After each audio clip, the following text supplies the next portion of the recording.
저는 오늘 본문의 말씀을 가지고 도피성 되신 예수, 이런 제목으로 하나님 말씀을 증거하도록 하겠습니다. 성경에 보면 예수님을 상징하는 많은 표현들이 있습니다. 예수님을 양을 이끄는 목자로 상징되고 있고, 어둠을 비추는 빛으로도 상징되고 있습니다. 또 생명의 떡으로도 상징되고 있습니다. 구약의 많은 인물들과 사건들 속에서도 예수님의 모습을 볼 수 있습니다. 구약의 아담은 예수님의 상징이요, 에녹도 예수님의 상징이요, 엘리야도 상징입니다. 뿐만 아니라 이스라엘 백성들이 광야에서 목이 말라서 마셨던 그 반석에서 나온 물, 그 반석을 고린도전서 10장에 보면 바울은 그 반석이 바로 예수 그리스도였다고 얘기하고 있습니다. 이 성경에는 예수님에 대한 모형이 참 많아요. 상징이 참 많습니다. 오늘 우리는 본문을 통해서 또 하나의 상징을 보게 됩니다. 바로 도피성입니다. 이 도피성은 문자적으로 도피하는 성이 맞습니다. 뿐만 아니라 이 도피성에는 예수님에 대한 상징이 숨어 있기에 도피성을 통해서 우리는 예수님이 어떤 분이신가를 알 수 있게 됩니다. 신명기 19장 5절을 제가 읽도록 하겠습니다. 가령 사람이 그 이웃과 함께 벌목하러 살림에 들어가서 손에 도끼를 들고 벌목하려고 찍을 때에 도끼가 자루에서 빠져 그의 이웃을 맞춰 그를 죽게 함과 같은 것이라. 이런 사람은 그 성읍 중 하나로 도피하여 생명을 보존할 것이니라. 어떤 사람이 벌목하러 산에 갔습니다. 살림에 들어가서 도끼질을 하고 있는데 도끼가 자루에서 빠졌어요.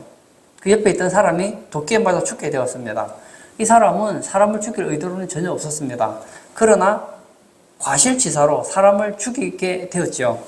이런 경우에 도피하도록 만든 성이 바로 도피성이라는 겁니다. 그럼 이런 과실치사자는 죄가 있을까요? 없을까요? 죄가 있다는 겁니다. 그래서 민수기 35장 12절을 보면 복수할 자가 나옵니다. 어떤 사람을 죽였어요. 그럼 그 죽임을 당한 사람의 친척이 있을 거 아닙니까? 가족이 있을 거 아닙니까?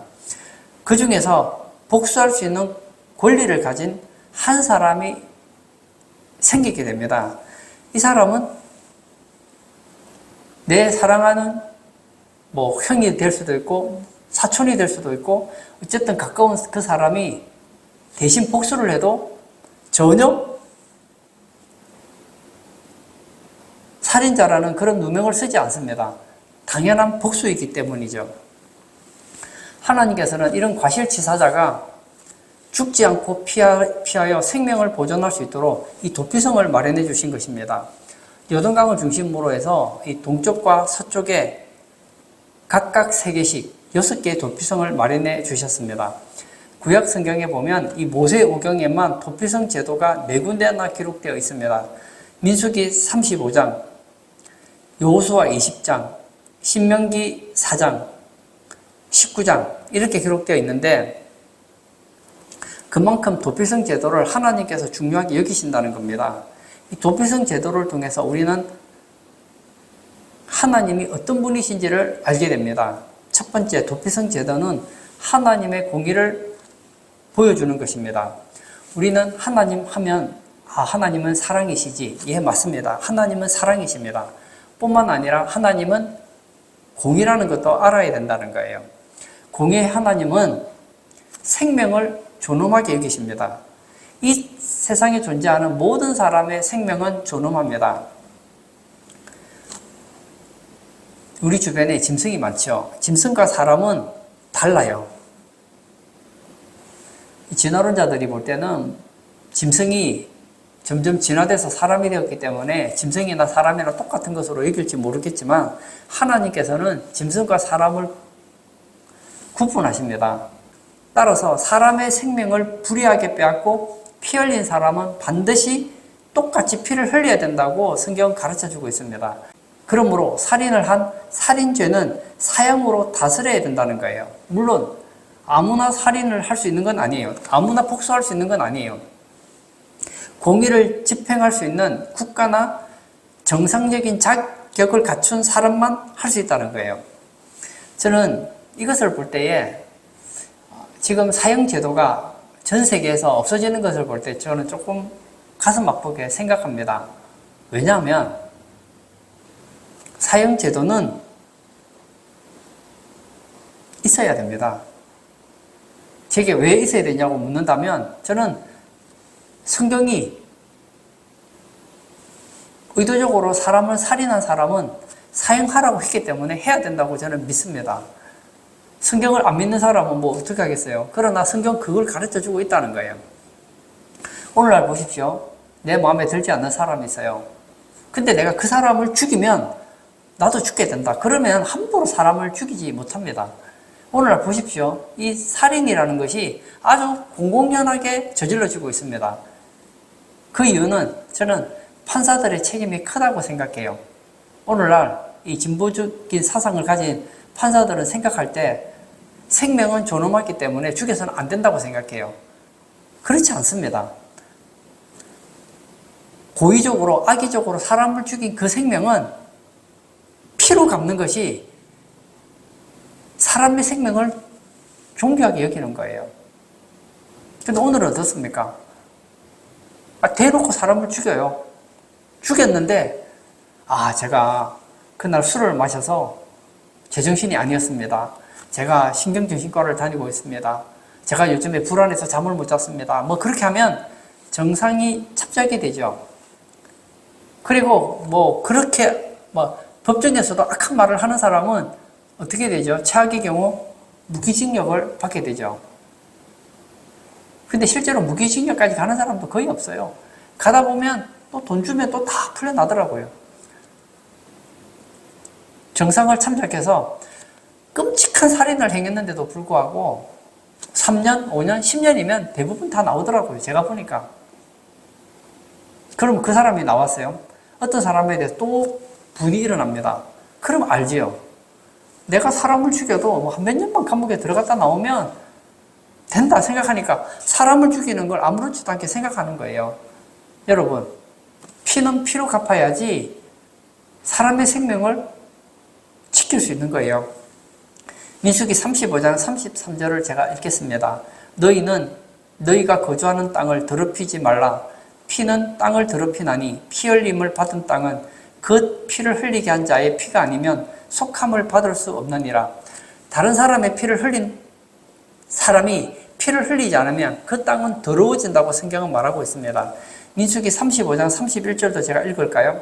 고의로 살인죄를 범한 살인자는 생명의 속전을 받지 말고 반드시 죽일 것이며, 예를 들어서 부자가 사람을 죽였어요. 그리고 돈으로 해결하려고 한다는 겁니다. 그러면 아무리 부자라 하더라도, 요즘으로 말하면 권력이 많고 능력이 있다 하더라도 동일한 대가를 치르는 것이 하나님의 공의인 것입니다. 하지만 모든 살인자가 똑같은 건 아니에요. 살인을 할 때는 동기가 있죠. 죽이려고 하는 동기가 있었느냐 없었느냐, 이것은 굉장히 중요한 것입니다. 민수기 35장 16절에서 21절에 보면 고의로 살인하는 이 살인죄가 어떤 것인지를 판단하는 기준이 되어 있습니다. 예를 들어 손에 연장을 가지고 사람을 죽였어요. 그러면 이 사람은 고의로 사람을 죽인 살인죄예요. 미움이나 원한을 가지고 사람을 밀쳤는데 죽었어요. 그럼 이거는 고의로 사람을 죽인 거란 말이에요. 그러나 민수기 35장 22절에서 23절에 볼 때 나는 원한이 없어요. 미움이 없어요. 우연히 사람을 밀쳤는데, 살짝 밀었는데, 그리고 돌을 그냥 아무 생각 없이 던졌는데 맞아서 죽었어요. 이런 건 뭐라고요? 과실치사에 해당된다는 거예요. 중요한 것은 과실치사도 무죄는 아니라는 겁니다. 그러므로 내가 고의로 살인을 했던, 그리고 의도적으로 살인을 했던, 살인이라는 죄를 지었기 때문에 살인하는 순간 그의 가장 가까운 친척이 복수할 수 있는 권한을 가지게 된다는 거예요. 그리고 그 과실치사자를 만나든지 살인자를 만나든지 죽일 수 있는 권한을 가지게 된다는 겁니다. 민수기 35장 19절도 읽겠습니다. 피를 보복하는 자는 그 살인한 자를 자신이 죽일 것이니 그를 만나면 죽일 것이요. 피를 보복하는 자, 이 구약의 표현으로 하면 이 기업 물을 자가 살인자를 만나면 어떻게 하라고요? 죽여도 된다는 거예요. 35장 27절도 읽어볼까요? 피를 보복하는 자가 도피성 지경 밖에서 그 살인자를 만나 죽일지라도 그 피 흘린 죄가 없나니. 무엇을 얘기하고 있습니까? 나는 사람을 죽일 의도가 없어요. 그런데 도피성에 가지 못했어요. 도피성 밖에 있을 때 그 피를 보복할 수 있는 자가 나타나서 그 사람을 죽인다 하더라도 죄가 없다는 것입니다. 제가 이 얘기를 왜 할까요? 왜 끔찍스러운 이런 얘기를 할까요? 너무 하나님의 사랑만 강조하다 보면 우리가 하나님의 공의를 잊어버리기 때문입니다. 하나님은 과실로 지은 죄든 고의로 지은 죄든 정당한 형벌을 부과하고 있다는 거예요. 로마서 6장 23절 죄의 삭은 사망이요 하나님의 은사는 그리스도 예수 우리 주 안에 있는 영생이니라. 어떤 죄든지 죄를 지으면 그 죄의 삭은 사망이라고 성경은 가르쳐주고 있습니다. 이 땅에 있는 모든 인간은 죽을 것입니다. 그 죽는 이유는 무엇입니까? 죄 때문인 거예요. 어떤 사람은 그러죠. 나는 죄가 없습니다. 죄가 없으면요 죽으면 안 돼요. 죄가 없는 사람은 안 죽는다니까요. 근데 보십시오. 저도 제 나이가 되도록 지금 늙고 가고 있잖아요. 제가 지금 안경을 쓰고 있는데 제가 예전에 눈이 참 좋았었거든요. 근데 이제 안경을 안 쓰면 불편해서 안경을 쓰잖아요. 체력도 제가 젊을 때에 비해서 체력도 떨어졌고 얼굴도 주름이 생기고 머리에도 흰머리가 생기고 점점 몸이 약해지다가 결국은 죽겠죠. 병으로 죽을 수도 있고 생명이 다해서 죽을 수도 있고 사고로 죽을 수도 있겠죠. 어떤 이유에서 죽든 현상학적으로는 다양한 이유로 죽지만 그 원인을 파고 들어가 보면 그 원인은 무엇 때문입니까? 죄 때문이라는 거예요. 죄의 삭은 사망입니다. 죄 때문에 육신이 죽은 거 안타깝죠. 그러나 괜찮아요. 죽고 끝나면 괜찮아요. 누가 말하는 것처럼 죽고 나서 끝나면 아무 문제가 없습니다. 그러나 죽고 나면 끝나느냐? 그렇지 않다는 것입니다. 히브리서 9장 27절에 한 번 죽는 것은 사람에게 정해진 것이요 그 후에는 심판이 있으리니. 사람이 죽습니다. 죄 때문에 죽어요. 죽고 나면 끝나느냐? 그렇지 않습니다. 후에 또 심판이 있다고 가르쳐주고 있습니다. 죽음 후의 심판을 둘째 사망이라고 가르쳐줍니다. 요한계시록 20장 13절과 14절을 제가 또 읽겠습니다. 바다가 그 가운데에서 죽은 자들을 내주고 또 사망과 음부도 그 가운데에서 죽은 자들을 내주매 각 사람이 자기의 행위대로 심판을 받고 사망과 음부도 불못에 던져지니 이것은 둘째 사망 곧 불못이라. 죗값으로 육신이 사망하지요. 그래 끝나는 것이 아니라 불못에 던져지는 둘째 사망도 있다는 겁니다. 그러므로 죄가 있는 사람은 죄에 대해서 대책을 세우지 않으면 그 죄에 대한 죗값을 치르게 된다는 겁니다. 이게 뭐죠? 하나님의 공의라는 겁니다. 이 도피성은 하나님은 공의롭다는 것, 죄에 대한 대가는 반드시 있다는 것을 가르쳐주고 있다는 거예요. 두 번째, 도피성 제도는 하나님의 자비를 보여줍니다. 하나님께서는 이스라엘 12지파에게 가나안 땅을 배분해 주실 때 요셉에게는 두 몫을 주셨습니다. 왜냐하면 요셉이 애굽의 총리 대신이 되어서 기근으로 인해 굶어 죽을 위기에 처했던 이스라엘 백성들을 살려주었기 때문입니다. 그래서 요셉의 아들 므낫세와 에브라임이 각각 한 몫씩 가지게 된 것입니다. 야곱의 아들이 12이거든요. 그러면 12명의 아들로 인하여서 하나씩 지파가 생기면 13지파가 되어야 되는데 왜 12지파가 되었을까요? 그 이유는 레위 지파는 기업을 받지 않았기 때문입니다. 대신 레위 지파는 이스라엘 전역에 흩어져서 48개의 성읍을 기업으로 받게 되었습니다. 왜 레위 지파는 이 가나안 땅 전역에 흩어져서 살게 되었을까요? 여러 가지 이유가 있습니다. 그 중에 하나는 죄가 있기 때문입니다. 야곱이 아들들에게 예언할 때 이 레위에 대해서 이렇게 말했습니다. 창세기 49장 7절 그 노여움이 혹독하니 저주를 받을 것이요 분기가 맹렬하니 저주를 받을 것이라. 내가 그들을 야곱 중에서 나누며 이스라엘 중에서 흩으리로다. 무슨 얘기입니까? 노여움이 혹독했다는 거예요. 그리고 분기가 맹렬했답니다. 그래서 이스라엘 중에 흩을 것이라 얘기했습니다. 그래서 실제로 보면 이 레위 지파는 이스라엘 가운데 흩어지게 되었습니다. 그러면 왜 노여움이 혹독하고 분기가 맹렬했을까요? 그 배경에는 동생 디나의 사건이 있었습니다. 야곱에게는 12명의 아들이 있었죠. 그리고 또 딸이 있었습니다. 이 디나라는 딸이 있었는데 이 딸 디나가 히위 족속 중 하몰의 아들 세겜에게 급탈을 당하게 된 것이죠. 그런데 이 또 하몰의 아들 세겜이 디나를 사랑하게 됐어요. 그래서 결혼을 하게 해달라는 거죠. 그때에 야곱의 아들들이 얘기하죠. 우리는 할례 받지 않은 사람에게는 동생을 줄 수 없다. 만약에 너희들이 할례를 받으면 우리와 결혼도 하게 되고, 그리고 디나도 결혼하는 걸 허락하겠다 했어요. 그래서 그 히위 족속에 있는 사람들이 어떻게 합니까? 다 할례를 받습니다. 할례를 받고 한 2, 3일이 지나니까 뭐 얼마나 고통스러운지 몰라요. 그때에 레위와 시므온이 어떻게 합니까? 칼을 들고 남자들을 다 죽여버린 거예요. 이것을 보고 하나님께서는 야곱을 통하여, 이스라엘을 통하여서 시므온과 레위를 예언하신 것이죠. 그게 뭐죠? 흩어질 거라는 거예요. 그 결과 레위 지파가 된 것입니다. 이 레위 지파에게 주신 성읍은 48개예요. 그 중 6개는 하나님이 도피성으로 지정하라고 하셨습니다. 민수기 35장 6절에서 7절을 제가 또 읽겠습니다. 너희가 레위인에게 줄 성읍은 살인자들이 피하게 할 도피성으로 6성읍이요 그 외에 42성읍이라. 너희가 레위인에게 모두 48성읍을 주고 그 초장도 함께 주되. 레위인들도 예전에 살인을 했던 경험이 있지 않습니까? 그래서 그런지는 모르겠지만 여하튼 레위인들이 있는 그 성 6개를 만들어서 살인자들이 오면 받아주게 했다는 거예요. 근데 아무나 받아주는 건 아니에요. 과실치사자에 대해서만 은혜를 베풀어 주시는 것이죠.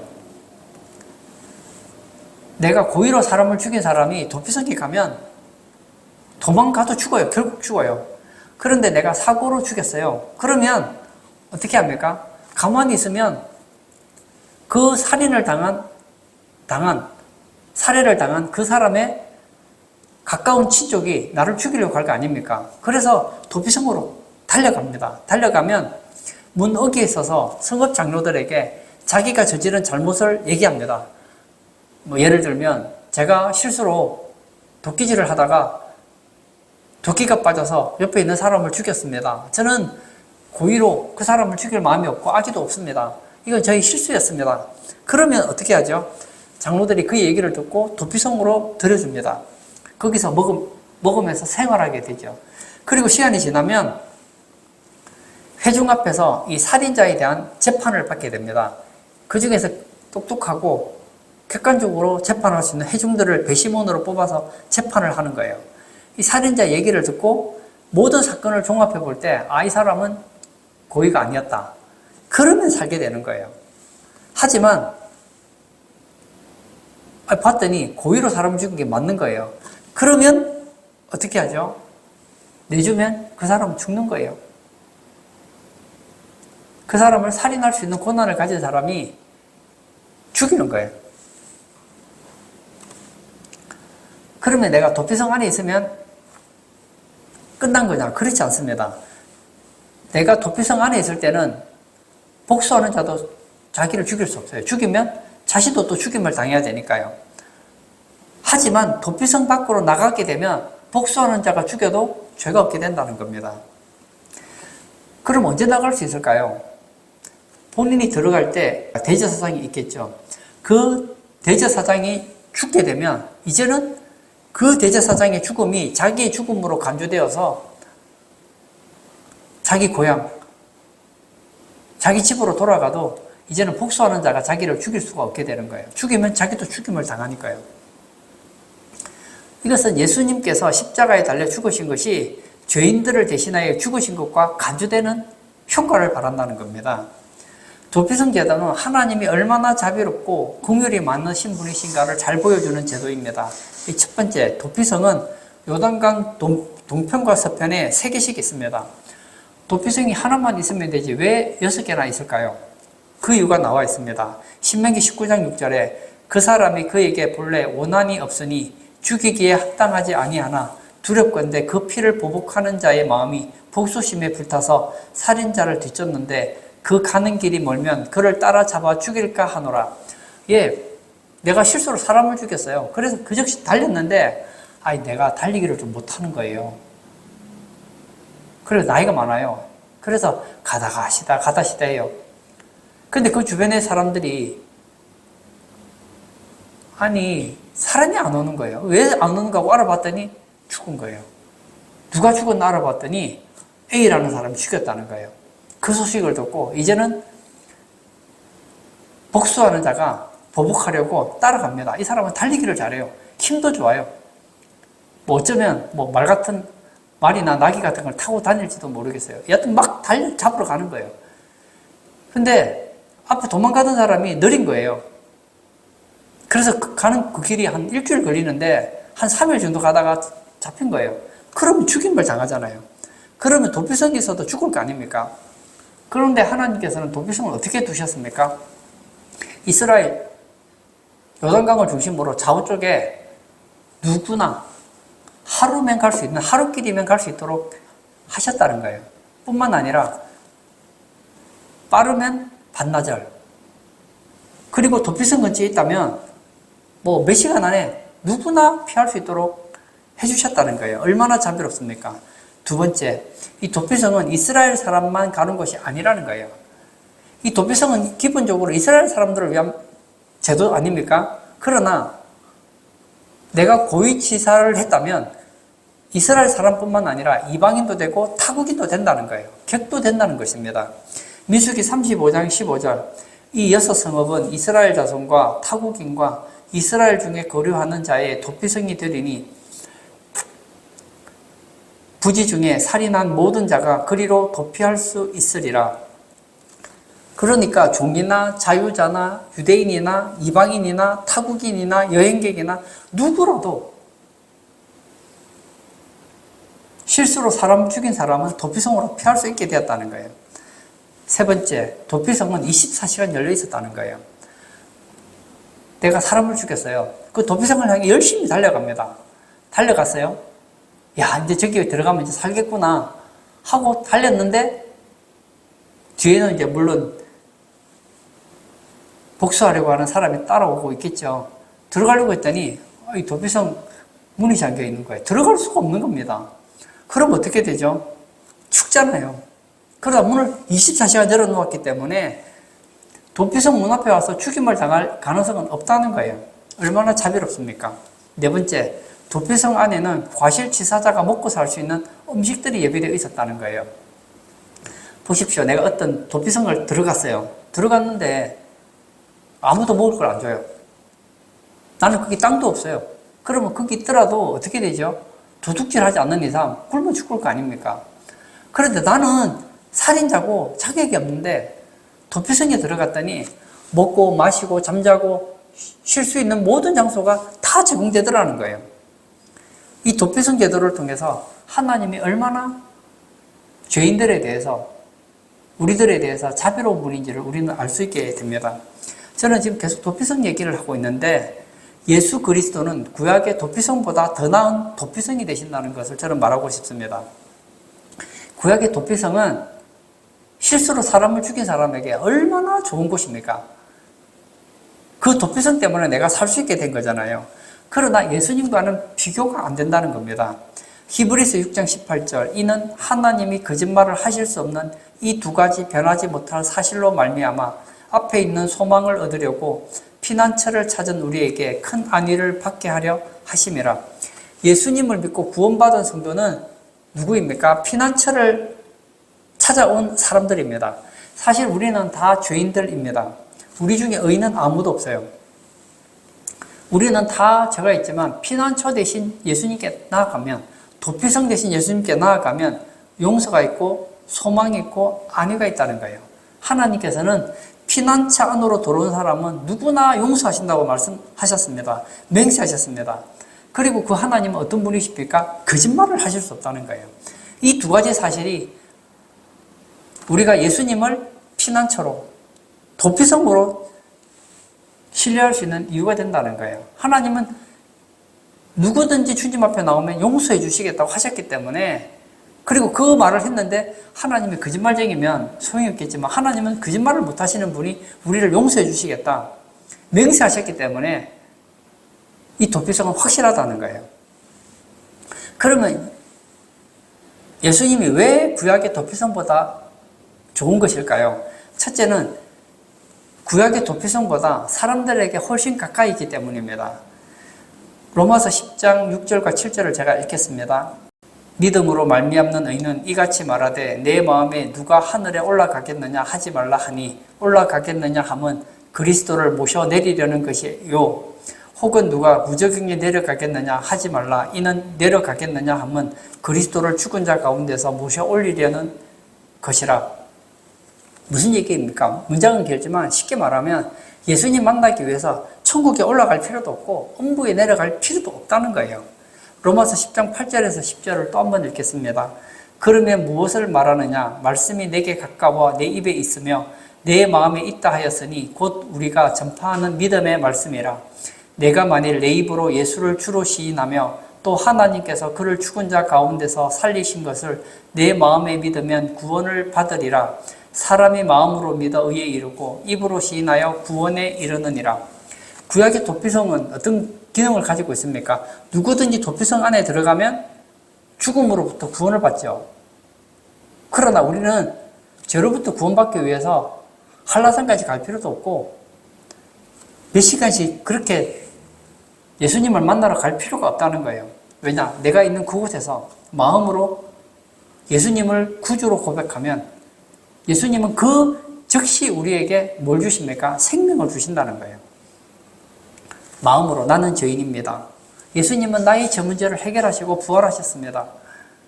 나는 그 예수님을 나의 주인으로 모십니다. 예수님은 나의 인생의 도피성이 되십니다. 하고 고백하면 그 즉시로 예수님은 바로 우리 안에 계시기 때문에 구약의 도피성보다 더 좋다는 겁니다.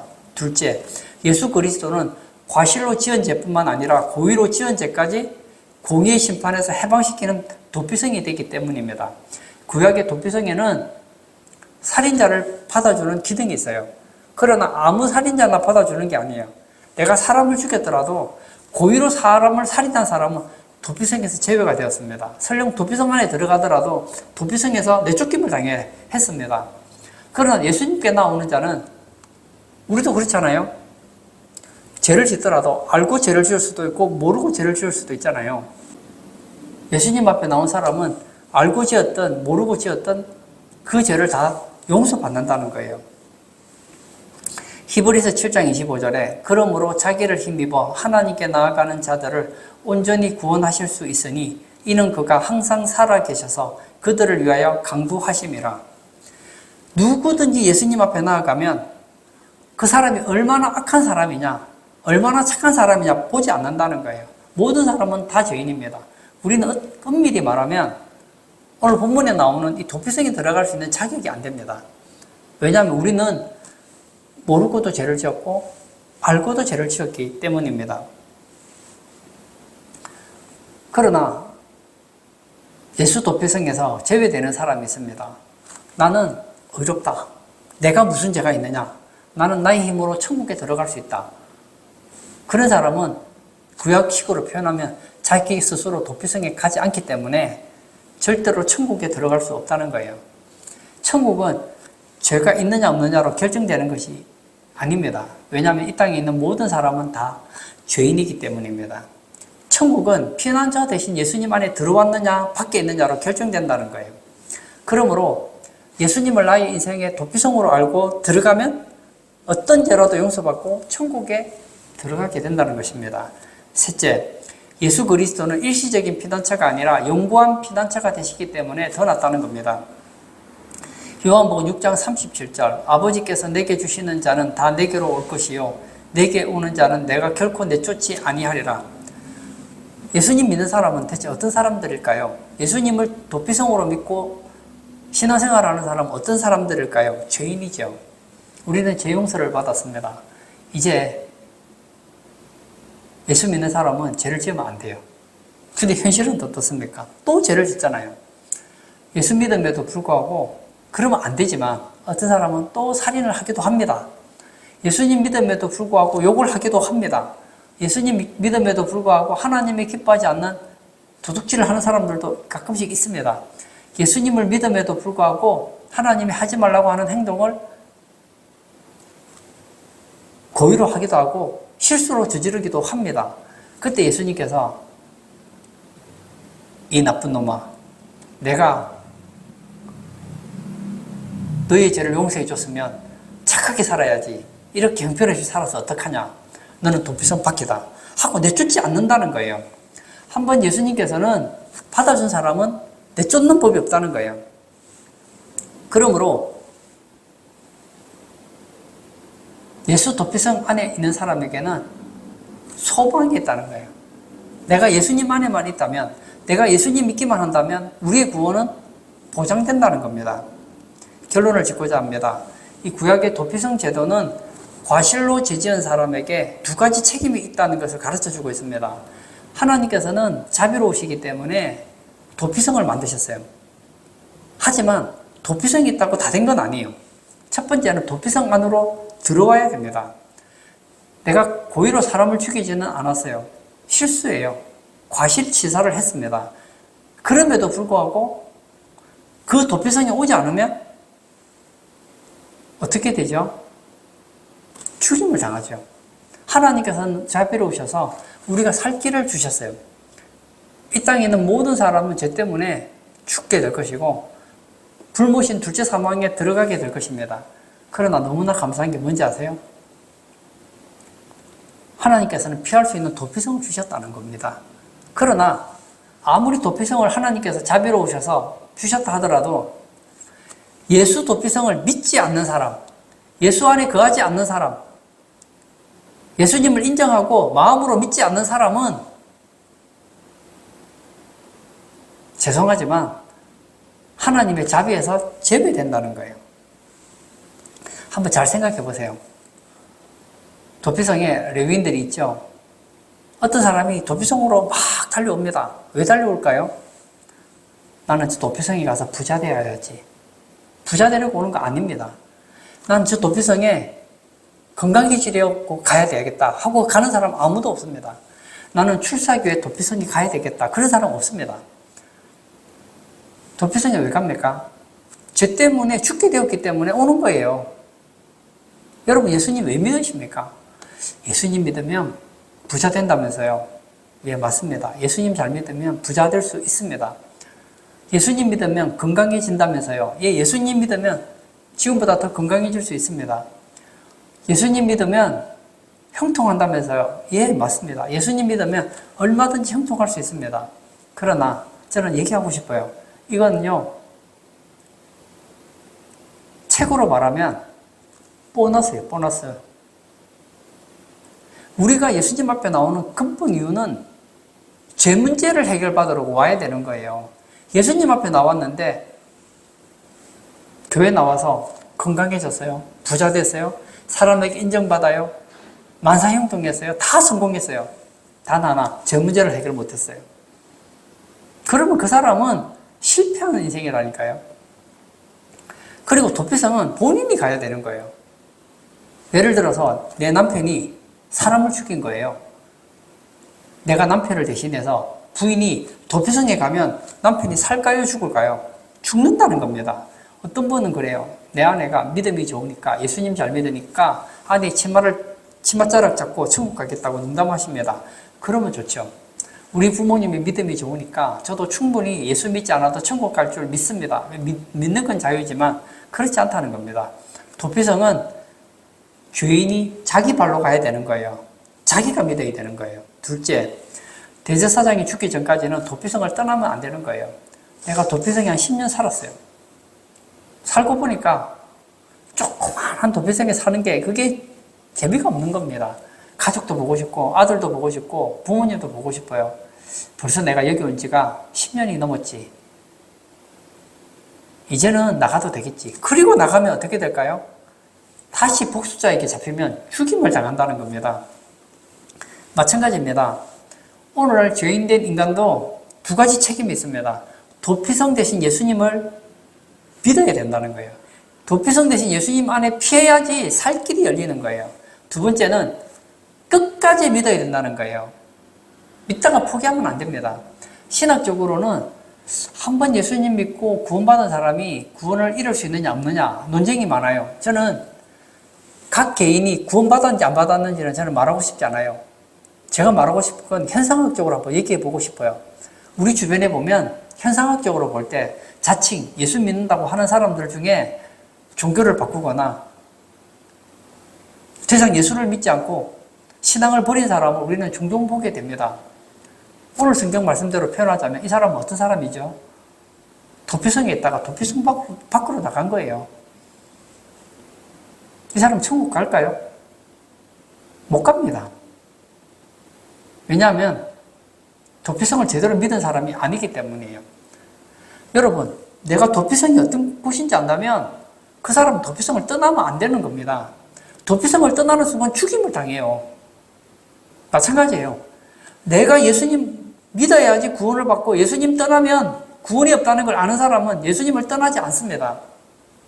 성경에 이런 말씀 있죠. 믿음, 소망, 사랑 이 세 가지는 항상 있을 것이라고 했습니다. 참 믿음은 항상 있는 거예요. 난 알아요. 예수님 안에는 생명이 있습니다. 예수님 믿어야 천국 가요. 예수님 믿어야지 하나님 자녀가 돼요. 예수님 밖에는 사망이요, 저주요, 지옥밖에 없다는 걸 안다면 어떻게 예수님을 안 믿을 수 있겠습니까? 예수님을 정말 바로 믿는다면, 예수님을 정말 도피성으로 믿는다면 우리는 예수님을 믿다가 중간에 포기할 수 없습니다. 오늘 예배 참석하신 사랑하는 성도님, 예수님 믿으십니까? 그렇다면 끝까지 믿으시기를 바랍니다. 마태복음 24장에 이런 말씀이 있죠. 끝까지 믿는 자는 구원을 받으리라. 누가 끝까지 믿을까요? 예수님이 피난성이라는 것을 아는 사람, 예수님이 도피성이라는 것을 아는 사람은 절대 예수님 떠나지 않습니다. 끝까지 예수님 믿고 주 안에 거하다가 주 안에서 천국 가시고 이 땅에서 하나님의 은혜를 누리시는 복된 성도님 다 되시기를 축복합니다. 이 시간 한번 같이 기도하기를 원합니다. 만약 우리가 사람을 죽이지 않았어요. 그러면 도피성에 갈 이유가 없죠. 안 가도 돼요. 저는 말하고 싶어요. 여러분이 죄가 없다면 예수님 안 믿으셔도 돼요. 그러나 안타깝게 이미 성경은 답을 가르쳐 줍니다. 모든 사람이 죄를 범하였음에 여러분이 죄를 지었느냐 안 지었느냐는 중요하지 않습니다. 여러분이 이미 죄를 지었고 앞으로도 지을 것입니다. 우리에겐 도피성이 필요합니다. 우리의 영원한 도피성은 예수 도피성밖에 없다는 거예요. 이 시간 기도할 때 도피성 대신 예수님을 내가 믿습니다. 그리고 내 평생 예수님을 의지하고 주 안에서 참된 행복을 누리고 주 안에서 신앙생활하는 그런 우리 성도 되게 해달라고 우리 다 같이 기도하도록 하겠습니다.